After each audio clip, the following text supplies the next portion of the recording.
Sa kabila ng kanilang matinding pagsubok, yan ang sabi sa 2 Corinthians 8, verses 1 to 5. Na sa kabila ng kanilang mga paghihirap, yan, mga pagsubok, ayan. Bukod dito mga kapatid, ay ipinatalastas namin sa inyo ang biyaya ng Diyos na ipinagkaloob sa mga iglesia ng Macedonia kung paanong sa maraming pagsubok sa kapigatian, ang kasaganan ng kanilang katuwaan at ang kanilang malabis na karukhaan ay sumagana sa kayamanan ng kanilang kagandahang Praise the loob. Lord. Praise the Lord. Purihin ang Panginoon. Praise God.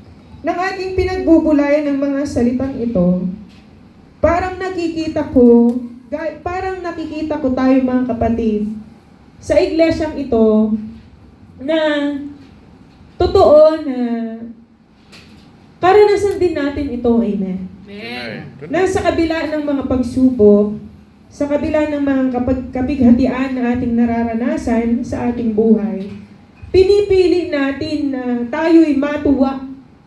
Yan. Amen. Pinipili natin ang katuwaan. Amen. Sa kabila ng mga pagsubok Praise the Lord. sa ating buhay. Amen. Kaya totoo na kung kahit marami tayong nararanasan sa ating buhay, hindi man natin nakikita ito sa ating sarili, nakikita ito ng ibang tao. Nakikita ito ng mga kapatid sa loob ng iglesia.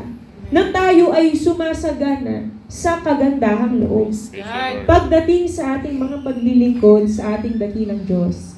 Amen. Purihin ang Panginoon. Kaya pag sinabi nating uliran, paano nagiging uliran ang isang alagad ng Diyos? Kapag kanyang naaabot ang pamantayan ng Diyos sa paglilingkod. Amen. O di kaya, yung mga katuruan na ipinapangaral sa atin ng ating mahal na apostol, kapag naaabot pala natin ito, tayo ay nagiging uliran. Amen. Amen? Purihin ang ating Panginoon. Kaya, ang isang mabuting alagad ng Panginoon ay sumasampa doon sa pamantayan ng ating Diyos.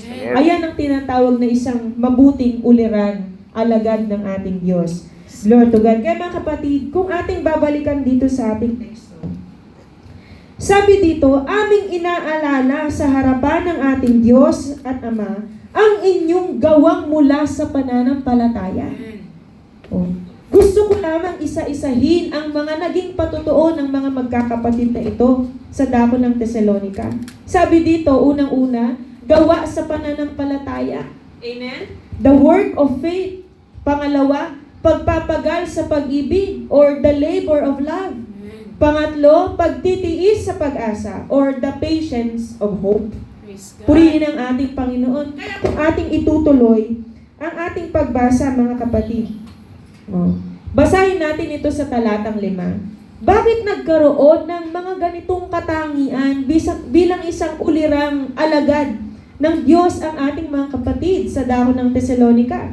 Kung paanong ang aming ebanghelyo ay hindi dumating sa inyo sa salita lamang, kundi sa kapangyarihan din naman at sa Espiritu Santo at sa lubos na katiwasayan, na gaya ng inyong nalalaman kung anong pagkatao namin ang aming ipinakita sa inyo dahil sa inyo. Kaya mga kapatid, ano ang naging driving force?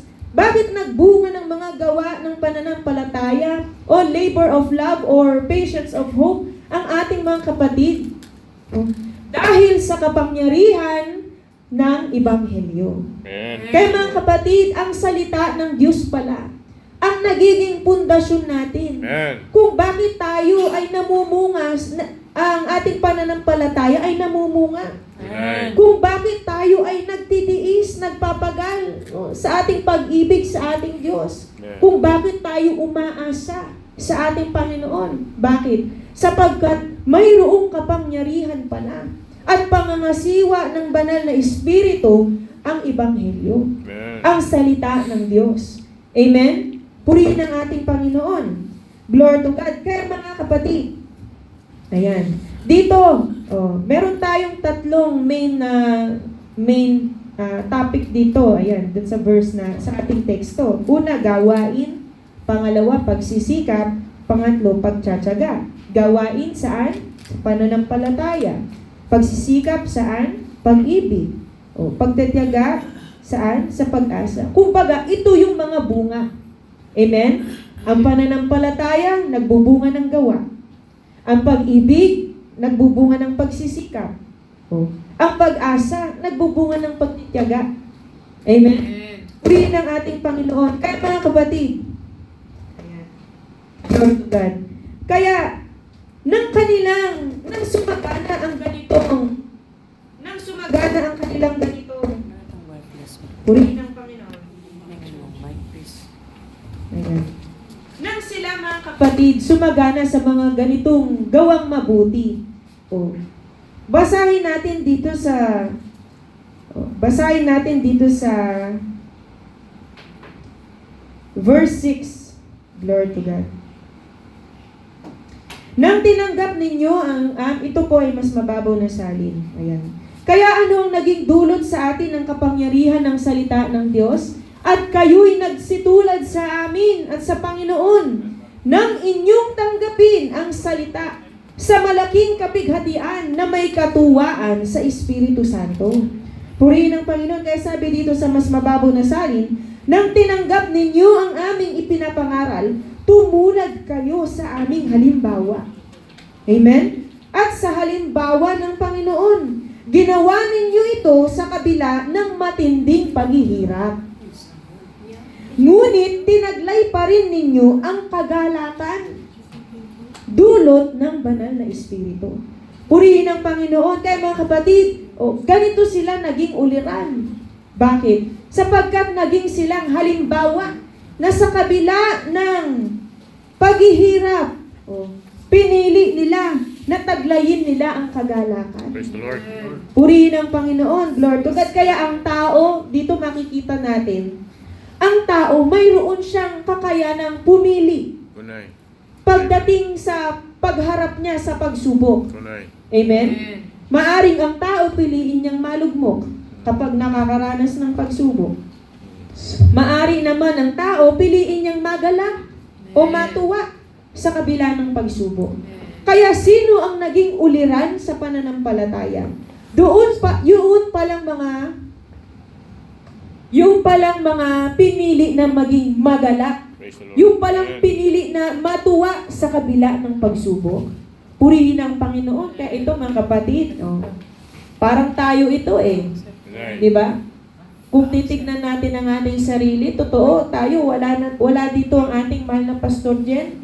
Bagamat physically, wala siya dito, mabuti na lang, may online. Amen? Praise the Lord. Purihin ang Panginoon. Pero dito natin makikita na tayo pala ay maaaring maging uliran din Praise sa the paglilingkod. Bakit?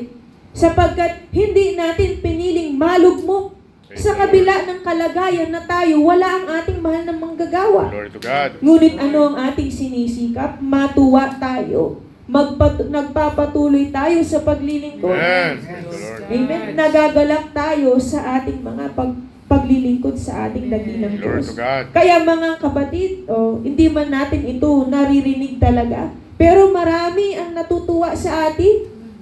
Sila talaga'y namamangha. Kaya ang mga naririnig natin sa kanila, biyaya ang lokal na ito. Praise God. Kahit wala ang kanilang manggagawa, ang gawain nagpapatuloy. Glory to God. Ang mga kapatid nagkakaisa. Praise the Lord. Purihin ang Panginoon. Kaya nagiging uliran.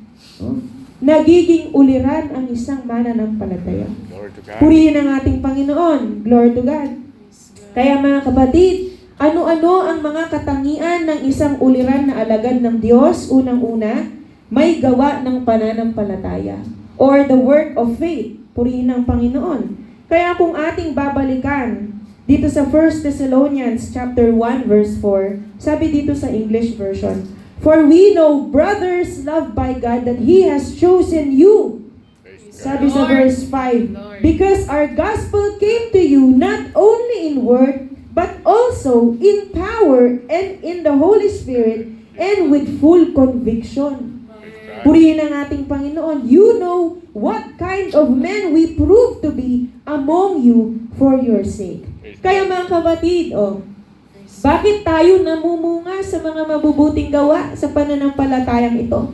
Sapagkat hindi natin tinanggap ang salita ng Diyos bilang salita lamang, Tunay. kundi ito'y dumating sa atin ng may kapangyarihan. Praise the Lord. Amen? Ito ay dumating sa atin ng may pagsama ng banal na Espiritu. Kaya kung bakit tayo sa biyaya ng Diyos nakakapagpatuloy. Hindi ito dahil sa ating sarili. Ito'y dahil may kapangyarihang nananahan sa atin. Praise the Lord. Kahit sabihin natin, totoo, napapagal talaga tayo. Maging ang inyong lingkod sa tuusin. Hindi naman porket nangunguna ka, malakas ka. Hindi naman ganun, mga kapatid. Lalo na ang inyong lingkod ay isang abang Bible student lamang. Sabi ko nga sa ating kapatid na Ben, sabi ko, alam mo, sa totoo lang, gustong-gusto ko sana makabalik na si Pastor Jen eh. Kasama ng ating mahal na Brother Roland. Totoo, hindi natin kaya itong mag-isa. At sa sarili natin, hindi natin kaya ito. Ngunit salamat, mayroong banal na Espiritu. Salamat, mayroong kapangyarihang nagmumula sa Diyos. Purihin ang Panginoon. Bakit po? Sabi sa Hebrews chapter 11 verse 1. Ano ba ang pananampalataya? Ano ang nagagawa ng pananampalataya sa tao? Basahin natin sa Hebreo. Basahin natin sa Tagalog. Purihin ang Panginoon. Ngayon, ang pananampalataya ay siyang kapanatagan sa mga bagay na hinihintay. Ang katunayan ng mga bagay na hindi nakikita. Kaya kahit tayo, gumagapang tayo. Kahit tayo, nahihirapan tayo. Minsan, sugatan tayo. Mga kapatid, dahil sa pananampalataya, nagkakaroon tayo ng kapanatagan. Kaya kahit hindi natin nakikita kung ano ang bukas, salamat na lamang mayroong pananampalataya. Bakit? Sapagkat sa pamamagitan ng pananampalataya, nagbubunga ito ng mga gawang mabuti sa ating Panginoon. Kaya mayroong katunayan. Mayroon tayong katunayan. Maging hindi natin malaman kung anong mangyayari sa atin bukas. Ngunit salamat na lamang talaga. Mayroong pananampalataya. Glory to God. Amen? Kaya tayo, kahit anong kalagayan ng ating puso, mapapanatag tayo. Amen. O mapanatag tayo. Bakit? Sapagkat taglay natin ang pananampalataya. Lord. Purihin ang ating Panginoon. Glory to God. Kaya mga kapatid, di ba, ang pananampalataya kapag ito'y walang gawa, ito'y patay sa harapan ng Diyos. Amen? Kaya ito ang sabi sa James chapter 2 verse 17. Faith without works is dead.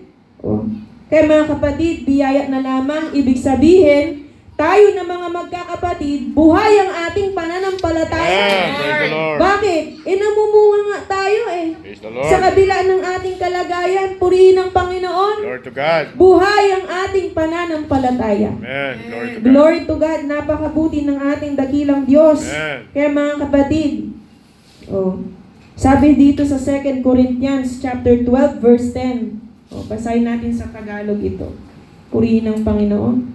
2 Corinthians 12 verse 10. Kaya nga ako'y nagagalak sa mga kahinaan, sa mga pagkaapi, sa mga pangangailangan, sa mga pagkakausig, sa mga paghihinagpis, dahil kay Kristo. God. Sapagkat kapag ako'y mahina, ako nga'y malakas. Praise the Lord. Yan ang nagagawa ng pananampalataya.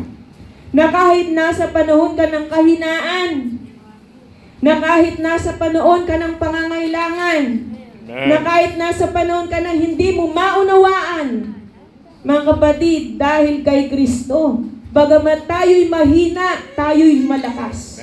Purihin ang Panginoon. Kaya dito natin makikita, hiwalay kay Kristo, wala talaga tayong magagawa. Amen? Di ba mahina tayo? Paano tayo lalakas? Manatili tayo sa ating Panginoon. Mga kapatid, dito masasabi natin, gaya ng patutuo ng ating kapatid, totoo, mahina tayo. Hindi tayo karapat-dapat. Ngunit salamat sa ating Panginoon. Siya ang nagpaging dapat sa atin. Lord. Siya ang patuloy na nagpapalakas sa ating mga kahinaan. Napakabuti ng ating dakilang Diyos. Glory to God. Kaya mga kapatid, kung namang ito'y mapagtagumpayan natin ang pananampalatayang ito, mayroon palang reward. Praise the Lord. Mayroong gantimpala, mga kapatid. Sa langit, mayroong gantimpala. Kaya tatandaan natin, para wag tayong manghimagot, ang mga gawang paglilingkod na ito'y mayroong gantimpala sa langit. Glory to God. Kaya ang mga tao na abala sa sanlibutan,